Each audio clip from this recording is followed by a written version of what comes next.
There's this one piece of advice that I hear a lot within the language learning community that I really just don't agree with, and I don't think it's going to help you on your Spanish learning journey, especially if you want to become an advanced Spanish learner. And that piece of advice is that you should only focus on Spanish vocabulary that you are going to be using or that you currently use, or Spanish vocabulary that you are interested in. And throughout my experience of learning Spanish so far, I don't think this is the case at all. One big reason why this is very bad advice is because you honestly just don't know what type of Spanish vocabulary that you are going to need in the future. And this goes for beginner learners, intermediate learners, and advanced Spanish learners. And that is because you just are going to encounter so many different Spanish speakers throughout your Spanish learning journey, so you never know exactly what that Spanish person is going to be talking about or what they may be interested in. One good example of this is when I visited the Dominican Republic for the first time. So I had a nice little walking tour with the tour guide in Santo Domingo. He was talking a lot about the architecture. So the architecture of all the different buildings that we were visiting, the different museums, the different stores that we were going to. A lot of the vocabulary that he was using was fairly basic. So a lot of it had to do with the type of material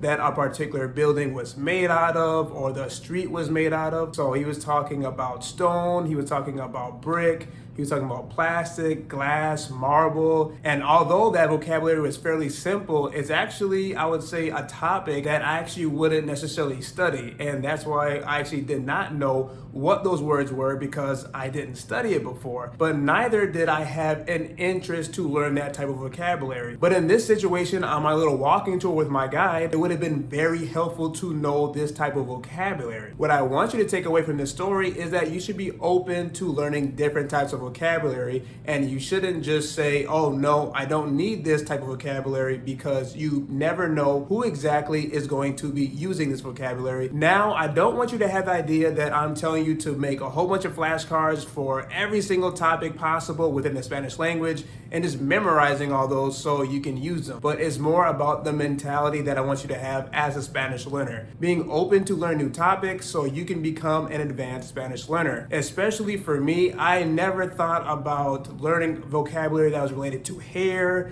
and like salons and barbershops or anything like that, because again, it wasn't very interesting to me. I can also say that I never use this vocabulary on a day-to-day basis. But if I had the mentality, I wouldn't be able to have a lot of the good conversations that I have right now with my Spanish-speaking friends. Now I have conversations with my Spanish-speaking friends about hair and hairstyles and barbershops and salons and things like that for 1 hour or even 2 hours, because I made the decision that I was going to actually learn about this vocabulary that I never used before really in English and definitely not in Spanish. This is the pattern that I have noticed on my journey to becoming a fluent Spanish speaker. The more people that I talk to, the more Spanish speakers that I talk to, the more vocabulary that I realize that I actually do need and also gain more of if I want to be able to connect more with them and be able to become more of an advanced Spanish speaker. A lot of Spanish learners, they can stay at the intermediate level because, for example, they realize that they are conversational, right? They can talk about a decent amount of topics without any issue, and they can understand, a Spanish speaker. But what are you going to do when that Spanish speaker starts talking about something that you are not familiar with, or they go more in depth about a particular topic? For example, you could be saying, oh, me gusta pizza, me gustan las manzanas. I've been in many conversations about food with Spanish speakers where I mostly just listened probably 90% of the time and just never actually talked a lot because there's about a whole bunch of food items that I had no idea existed, and they're talking about the preparation of these particular food items and things like that. So these types of situations is when you realize that, hey, maybe the vocabulary that I have right now, it's good, of course, I'm very proud of what I have and how far I have come, but maybe I do need to start to gain a little bit more vocabulary, whether that is, like in this case, about food, but maybe in a specific country like Dominican Republic or in Mexico, because the traditional foods that are eaten within these countries are actually fairly different. So maybe you won't be hearing a lot of the same names. So let's say that some of these food items are the same, like beans. You would think that they would have the same exact name, right?